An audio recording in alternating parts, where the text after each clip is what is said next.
नमस्कार जय जगन्नाथ शुभ सकाळ। आज हूँ एप्रिल 9 तारिख गुरुवार।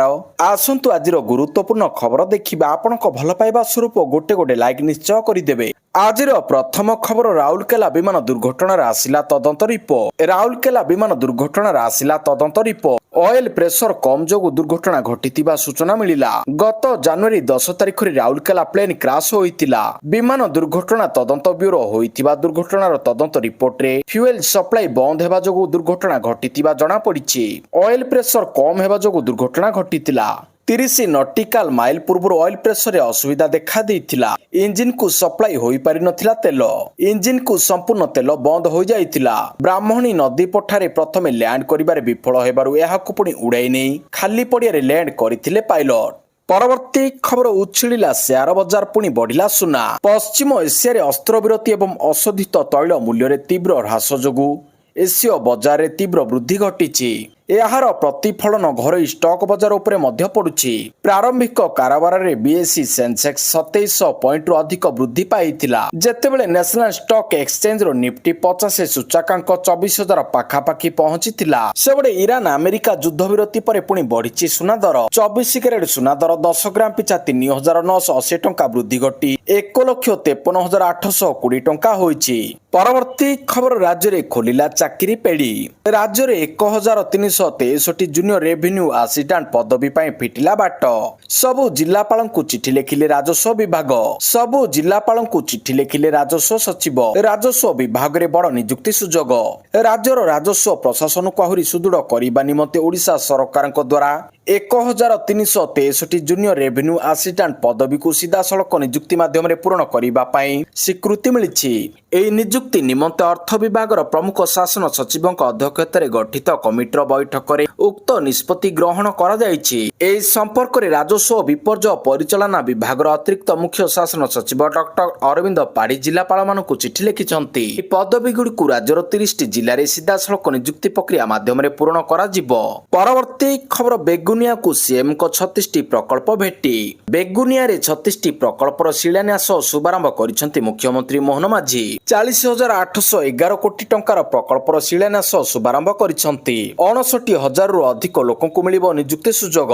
ओडिसा रे शिल्प समृद्धिर लक्ष्य पूर्ण हेउछि। शिल्प क्षेत्र रे देश रे स्वतंत्र स्थान हासिल करिछि ओडिसा। परवर्ती खबर मे 5 रु पीजी प्रवेशिका परीक्षा। मे 5 तारिख रु आरंभ हेबाकु जाउछि पीजी प्रवेशिका परीक्षा। उच्च शिक्षा विभाग एसएसबी पक्षरु पीजी प्रवेशिका परीक्षा सूची प्रकाश पाइछि। मे 5 रु 16 जाय अनुष्ठित हेबो प्रवेशिका परीक्षा। 85 टी स्नातकोत्तर विषय पई हेबो प्रवेशिका परीक्षा। 31,915 पीजी सीट निमंते आवेदन करिसंति 58,708 जन छात्र छात्री। परवर्ती खबर मुख्यमंत्री को भेटिले इंडियन स्टील एसोसिएशन प्रतिनिधि मंडली। मान्यवर सांसद तथा इंडियन स्टील एसोसिएशन आईएसए रो सभापति श्री नवीन जिदल को नेतृत्व रे आईएएस रो एक वरिष्ठ प्रतिनिधि मंडली ओडिशा मुख्यमंत्री श्री मोहन चरण माझी को भेटी राज्य रे इस्पात शिल्प क्षेत्र रे सृष्टि होइतिबा आह्वान संपर्क रे आलोचना करिसंति। एही बैठक रे मुख्य शासन सचिव श्रीमती अनुगर, उन्नयन सचिव तथा इस्पात खनिज विभाग अतिरिक्त मुख्य शासन सचिव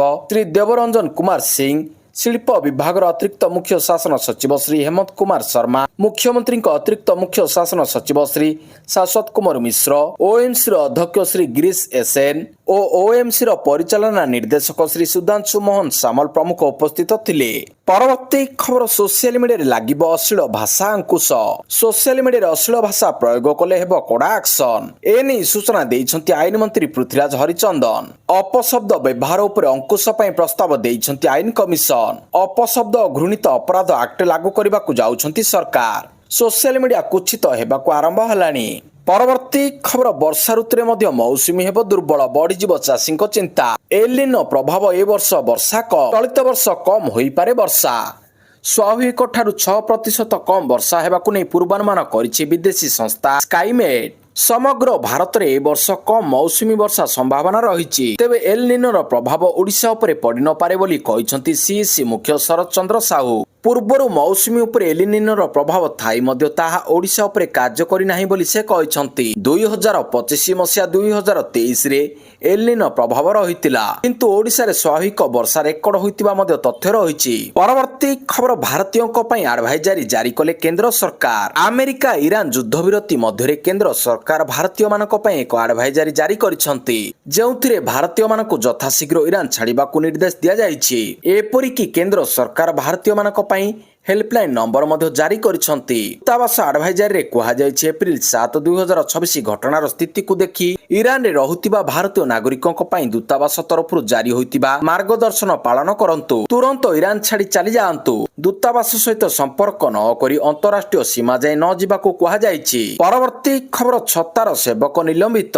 ଶ୍ରୀ ରଞ୍ଜିତ କରଙ୍କୁ ଧ୍ୱଜାବନ୍ଧ ରସିଦ ଜାଲିଆତିରେ ନିଲମ୍ବନ କରାଯାଇଛି। 1/4/2026ରେ ଛତ୍ରା ସେବକ ଶ୍ରୀ ରଞ୍ଜିତ କରଙ୍କୁ ଧ୍ୱଜବନ୍ଧ ରସିଦ ଜାଲିଆତିରେ ନିଲମ୍ବନ କରାଯାଇଛି। ଶ୍ରୀ କର ହାଇଦ୍ରାବାଦର ଶ୍ରୀ ବିଜେନ୍ଦ୍ର କୋଡିଙ୍କୁ ଶ୍ରୀମନ୍ଦିର ଶାଖା କାର୍ଯ୍ୟାଳୟକୁ ସାଙ୍ଗରେ ଆଣି ଜାଲ ରସିଦ ଦେଖାଇ 14 ହାତୀ ଧ୍ୱଜା ବନ୍ଧାଯିବା ସମ୍ପର୍କରେ ଅନୁସନ୍ଧାନ ବେଳେ ଶ୍ରୀ କେଡିଆଙ୍କ ନାମ ଧ୍ୱଜାବନ୍ଧ ବାବଦକୁ ଫିସ୍ ଦାଖଲ ହୋଇନଥିବା ଜଣାପଡ଼ିବା ଏବଂ ଶ୍ରୀ କର ଜାଲ ରସିଦ ଦେଇଥିବା ଶ୍ରୀମନ୍ଦିର ସୁପରଭାଇଜରଙ୍କ ନିକଟରେ ସ୍ୱୀକାର କରିଥିବାରୁ ଏହି ସମ୍ପର୍କରେ ଶ୍ରୀମନ୍ଦିର ପ୍ରଶାସନ ତରଫରୁ ଶ୍ରୀ କରଙ୍କୁ କୈଫତ ତଲବ କରାଯାଇଥିଲା। କୈଫତ ସନ୍ତୋଷଜନକ ନ ହେବାରୁ ଶ୍ରୀ କରଙ୍କୁ ନିଲମ୍ବନ କରାଯାଇଛି।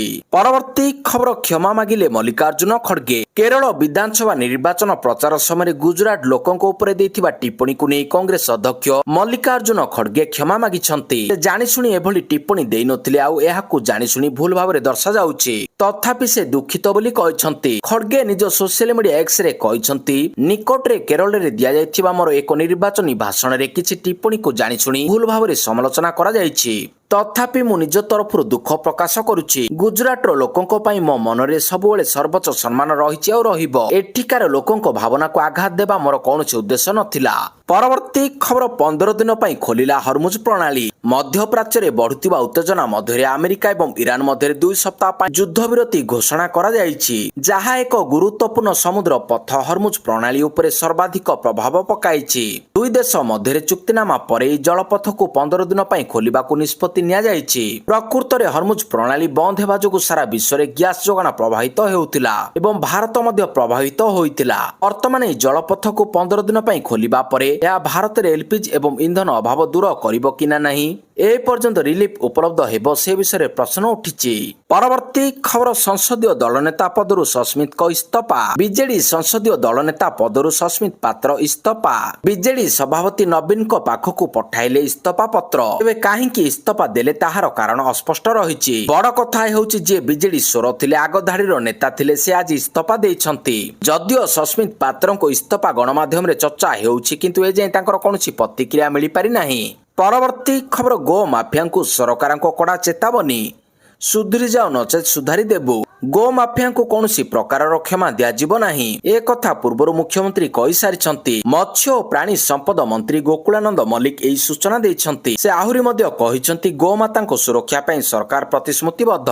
ବାଲେଶ୍ୱର, ଭଦ୍ରକ, ମୟୂରଭଞ୍ଜ ଜିଲ୍ଲାର 33ଟି ସ୍ଥାନରେ ଗୋ ମାଫିଆଙ୍କ ଘରେ ଚଢାଉ ଚାଲିଛି। 46 ଲକ୍ଷରୁ ଅଧିକ ଟଙ୍କା, 2 କେଜିରୁ ଅଧିକ ସୁନା, କାର, ବାଇକ୍, ମାରଣାସ୍ତ୍ର ଜବତ ହୋଇଛି। ଜୋରଦାର କାର୍ଯ୍ୟାନୁଷ୍ଠାନ ଗ୍ରହଣ କରାଯାଉଛି। 8ରୁ ଅଧିକ ଗୋ ମାଫିଆଙ୍କୁ ଗିରଫ କରାଯାଇଛି। ପରବର୍ତ୍ତୀ ଖବର, ସେତୁବନ୍ଧ ଯୋଜନାରେ ନିର୍ମାଣ ହେବ 5000 ସେତୁ। ଗ୍ରାମ୍ୟ ଉନ୍ନୟନ ମନ୍ତ୍ରୀ ରବିନାରାୟଣ ନାଇକଙ୍କ ସାମ୍ବାଦିକ ସମ୍ମିଳନୀ। ବିଭାଗର ସଫଳତା, ବଜେଟ୍ ଖର୍ଚ୍ଚ ଏବଂ ଆଗାମୀ ଦିନରେ ଲକ୍ଷ୍ୟ ନେଇ ବିସ୍ତୃତ ତଥ୍ୟ ଦେଲେ ମନ୍ତ୍ରୀ। 1700 କିଲୋମିଟର ପ୍ରଧାନମନ୍ତ୍ରୀ ଗ୍ରାମ୍ୟ ସଡ଼କ ଯୋଜନାର ରାସ୍ତା ନିର୍ମାଣ ପାଇଁ ଆସିଛି ମଞ୍ଜୁରୀ। ବର୍ତ୍ତମାନ ସୁଦ୍ଧା 89.47% ଲକ୍ଷ୍ୟ ହାସଲ କରିଛି ଗ୍ରାମ୍ୟ ଉନ୍ନୟନ ବିଭାଗ। 8580 କୋଟି ଟଙ୍କାର ବଜେଟ୍ ଅଟକଳ ହୋଇଛି। 5211 କିଲୋମିଟର ରୋଡ ସହ 2179ଟି ରାସ୍ତା ନିର୍ମାଣ ହୋଇଛି। ନକ୍ସଲ ଅଞ୍ଚଳରେ 3018 କିଲୋମିଟର କାମ ସହ 55ଟି ରାସ୍ତା ଶେଷ ହୋଇଛି। 177 କୋଟି ଟଙ୍କା ଖର୍ଚ୍ଚ ହୋଇଛି। ପରବର୍ତ୍ତୀ ଖବର, ରତ୍ନଭଣ୍ଡାର ଗଣତି ମଣତିକୁ ନେଇ ଗଜପତି ମହାରାଜଙ୍କ ବଡ଼ ବୟାନ। ରତ୍ନଭଣ୍ଡାର ଗଣତି ମଣତିକୁ ନେଇ ଗଜପତି ମହାରାଜ ବଡ଼ ବୟାନ ଦେଇଛନ୍ତି। ଶ୍ରୀମନ୍ଦିର ରତ୍ନଭଣ୍ଡାର ସୁନା ଅଳଙ୍କାରର ଦ୍ୱିତୀୟ ପର୍ଯ୍ୟାୟ ଗଣତି ମଣତି ଆରମ୍ଭ ହୋଇଛି। ରତ୍ନଭଣ୍ଡାର ଗଣତି ମଣତିର ଅନୁଧ୍ୟାନ କରିଛନ୍ତି ଗଜପତି। ମହାପ୍ରଭୁଙ୍କ ବାହାର ରତ୍ନଭଣ୍ଡାର ଗଣତି ମଣତି ଆରମ୍ଭ ହୋଇଛି। ଗଣତି ମଣତି ସମୟରେ ଟେକ୍ନିକାଲି କରାଯାଉଛି, 3D ମ୍ୟାପିଂ କରାଯାଉଛି। ଟିକେ ସମୟ ଲାଗୁ ପଛେ କିନ୍ତୁ ଭଲ ଭାବରେ କାମ କରାଯିବା ଦରକାର। ଭବିଷ୍ୟତରେ ଯେମିତି ଦ୍ୱନ୍ଦ୍ୱ ସୃଷ୍ଟି ନ ହେଉ ବୋଲି ଗଜପତି ମହାରାଜା ସୂଚନା ଦେଇଛନ୍ତି। ସେ ଆହୁରି ମଧ୍ୟ କହିଛନ୍ତି ଗଣତି ମଣତି ପାଇଁ ସମୟସୀମା ରଖିପାରିବା ନାହିଁ। ରତ୍ନଭଣ୍ଡାର ମୂଲ୍ୟାଙ୍କନ ହେଉନାହିଁ। ମହାପ୍ରଭୁଙ୍କ କୃପାରୁ ସବୁକିଛି ସୁରୁଖୁରୁରେ ହେବା ଆଶା ବୋଲି ଗଜପତି ମହାରାଜା ସୂଚନା ଦେଇଛନ୍ତି। ପରବର୍ତ୍ତୀ ଖବର, ଭାଇଙ୍କ ପାଇଁ ଦିଲ୍ଲୀ ଯିବେ ନବୀନ। ପ୍ରେମ ପଟ୍ଟନାୟକଙ୍କର ହେଲା ହାର୍ଟ ସର୍ଜରୀ। ଭାଇଙ୍କ ପାଇଁ ଦିଲ୍ଲୀ ଯାଉଛନ୍ତି ନବୀନ। ବଡ଼ ଭାଇ ପ୍ରେମ ପଟ୍ଟନାୟକଙ୍କର ହେଲା ହାର୍ଟ ସର୍ଜରୀ। ଦିଲ୍ଲୀ ଯିବେ ବିଜେଡି ସୁପ୍ରିମୋ ନବୀନ ପଟ୍ଟନାୟକ। ବିରୋଧୀ ଦଳର ନେତା ନବୀନ ପଟ୍ଟନାୟକ ଆସନ୍ତା ଏପ୍ରିଲ 10 ତାରିଖରେ ନୂଆଦିଲ୍ଲୀ ଗସ୍ତ କରିବେ। ତାଙ୍କ ବଡ଼ ଭାଇ ପ୍ରେମ ପଟ୍ଟନାୟକଙ୍କର ଏକ ବଡ଼ ହାର୍ଟ ସର୍ଜରୀ ହୋଇଛି। ପରବର୍ତ୍ତୀ ଖବର, ପେଟ୍ରୋଲ ପମ୍ପରେ ମିଳିବ 5 କେଜି ଗ୍ୟାସ ସିଲିଣ୍ଡର। ଯୋଗାଣ ମନ୍ତ୍ରୀଙ୍କ ବଡ଼ ସୂଚନା। ଏଣିକି 5 କେଜି ଗ୍ୟାସ ବିତରଣ ନେଇ ଯୋଗାଣ ମନ୍ତ୍ରୀଙ୍କ ବଡ଼ ସୂଚନା। 5 କେଜି ଏଲପିଜି ଗ୍ୟାସ ପ୍ରଚୁର ମାତ୍ରାରେ ଉପଲବ୍ଧ ହେବ। ଗ୍ୟାସ କମ୍ପାନୀମାନେ ଉପଲବ୍ଧ କରାଇବେ। ଭାରତ ସରକାରଙ୍କର ଫ୍ରି ଟ୍ରେଡ୍ ଏଲପିଜି ସ୍କିମ୍ ମାଧ୍ୟମରେ ଏହା ଉପଲବ୍ଧ ହେବ। ପେଟ୍ରୋଲ ପମ୍ପରେ ମଧ୍ୟ ମିଳିପାରିବ 5 କେଜି ଗ୍ୟାସ ସିଲିଣ୍ଡର। କେବଳ ଆଇଡେଣ୍ଟି କାର୍ଡ ଦେଖାଇ ଏହାକୁ ନେଇପାରିବେ। 5 କେଜି ଗ୍ୟାସ୍ ନେବା ପାଇଁ 1537 ଟଙ୍କା ଦେବାକୁ ପଡ଼ିବ। ରିଫିଲ୍ ପାଇଁ 593 ଟଙ୍କା ଦେବାକୁ ପଡ଼ିବ। କେବଳ କମ୍ପାନୀ ସିଲିଣ୍ଡର ହିଁ ଫିଲ୍ କରାଯିବ। ବାହାର ସିଲିଣ୍ଡର ଫିଲ୍ ହୋଇପାରିବ ନାହିଁ। IOCL, HPCL, BPCL ହିଁ ଗ୍ୟାସ୍ ନେଇପାରିବେ। ରିଫିଲ୍ ପାଇଁ କୌଣସି ଦୈନିକ କଟକଣା ନାହିଁ। ପୂର୍ବରୁ ଶ୍ରମିକ ଓ ଛାତ୍ରଛାତ୍ରୀ 5 କେଜି ଗ୍ୟାସ୍ ସିଲିଣ୍ଡର କିଣିପାରିବେ ବୋଲି କୁହାଯାଇଛି। ସେମାନେ ପରିଚୟ ପତ୍ର ଦେଖାଇଲେ 5 କେଜି ଏଲପିଜି ପାଇପାରିବେ। ସେହିପରି EKYC ମାଧ୍ୟମରେ ବିକ୍ରୟ ହେଉଥିବା 5 କିଲୋଗ୍ରାମ ଘରୋଇ ସିଲିଣ୍ଡର ଉପରେ କୌଣସି କଟକଣା ନାହିଁ। ତୈଳ ମାର୍କେଟିଂ କମ୍ପାନୀ ଦ୍ୱାରା ବିକ୍ରି 5 କେଜି ଗ୍ୟାସ୍ କିଣିପାରିବେ। ଖାଦ୍ୟ ଯୋଗାଣ ବିଭାଗ ପକ୍ଷରୁ ସ୍ପଷ୍ଟୀକରଣ ଦିଆଯାଇଥିଲା। ପରବର୍ତ୍ତୀ ଖବର, ପ୍ରାର୍ଥୀପତ୍ର ଦାଖଲ ପରେ ମମତା ଦେଲେ ଭାବୁକ ବୟାନ। ଭବାନୀପୁରରୁ ପ୍ରାର୍ଥୀପତ୍ର ଦାଖଲ କଲେ ମମତା ବାନାର୍ଜୀ। ପଶ୍ଚିମବଙ୍ଗ ମୁଖ୍ୟମନ୍ତ୍ରୀ ମମତା ବାନାର୍ଜୀ ବୁଧବାର ଭବାନୀପୁର ବିଧାନସଭା ନିର୍ବାଚନ ମଣ୍ଡଳୀରୁ ତାଙ୍କର ପ୍ରାର୍ଥୀପତ୍ର ଦାଖଲ କରିଛନ୍ତି।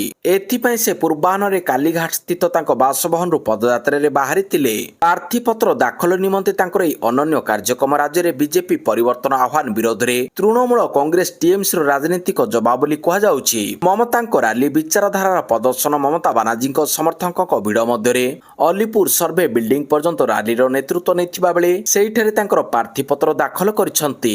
ମମତା 2021 ବିଧାନସଭା ନିର୍ବାଚନରେ ଭବାନୀପୁର ଆସନରୁ ବିଧାୟକ ନିର୍ବାଚିତ ହୋଇଥିଲେ।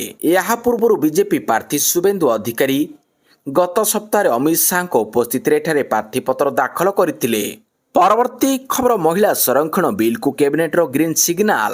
ବଢ଼ିବ ଲୋକସଭା ସିଟ୍। ଲୋକସଭା ସିଟ୍ ସଂଖ୍ୟା 816କୁ ବୃଦ୍ଧି ହେବ। ମହିଳା ସଂରକ୍ଷଣ ବିଲ୍କୁ କ୍ୟାବିନେଟର ଗ୍ରୀନ୍ ସିଗ୍ନାଲ। ଦେଶର ସଂସଦୀୟ ଇତିହାସରେ ଏକ ବଡ଼ ପରିବର୍ତ୍ତନ ଆଣିବାକୁ ଯାଉଛନ୍ତି କେନ୍ଦ୍ର ସରକାର। ମହିଳାମାନଙ୍କୁ ସଂସଦ ଏବଂ ରାଜ୍ୟ ବିଧାନସଭାରେ 33% ସଂରକ୍ଷଣ ପ୍ରଦାନ କରିବା ପ୍ରକ୍ରିୟାକୁ ତ୍ୱରାନ୍ୱିତ କରିବା ପାଇଁ କେନ୍ଦ୍ର କ୍ୟାବିନେଟ ବୈପ୍ଳବିକ ନିଷ୍ପତ୍ତି ନେଇଛି। ନିଷ୍ପତ୍ତି ଅନୁଯାୟୀ ଲୋକସଭା ସିଟ୍ ସଂଖ୍ୟା ବର୍ତ୍ତମାନର 543ରୁ 816କୁ ବୃଦ୍ଧି କରାଯିବ।